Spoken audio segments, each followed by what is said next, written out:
Jarvis and Howard, they're so much fun for us.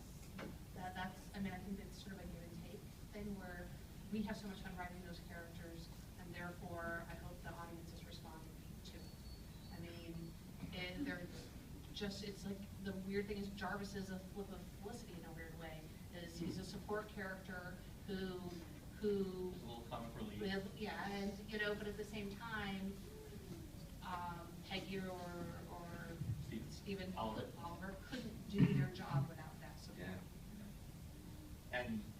And then there's a little bit of chemistry. Yeah. I mean, even though he's married. Yeah. You know, this speaks to me. This topic of the husband who's attracted to the. Oh, sorry, I shouldn't have said that.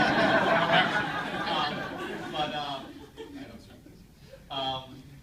Yeah, I think you speak about writing a character who's sort of big on Twitter.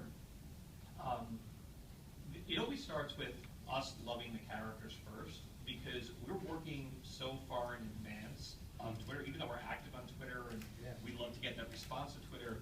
It's a little bit of a disconnect, because I think you had pretty much come very close to writing all the episodes of Agent Carter before you premiered.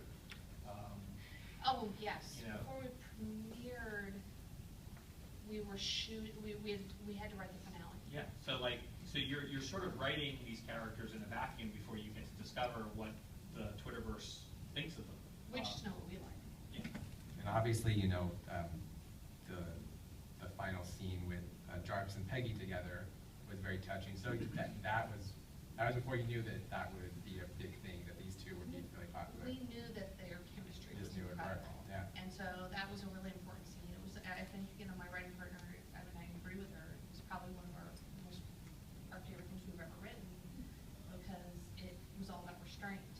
And here are these two people, and you notice when you watch the scene, they start off and they're walking completely around the room, and until they get to the conversations that they really are meant to have, and they just barely touch. And when he hands her, I don't know how much to sweat. And he hands her the vial, and it's in that moment. It's actually weirdly very British, and it's very much about these two very British characters. Like you can almost, to me, see a scene like that in Downey, where there are two people not talking about what they should be talking about, and only having this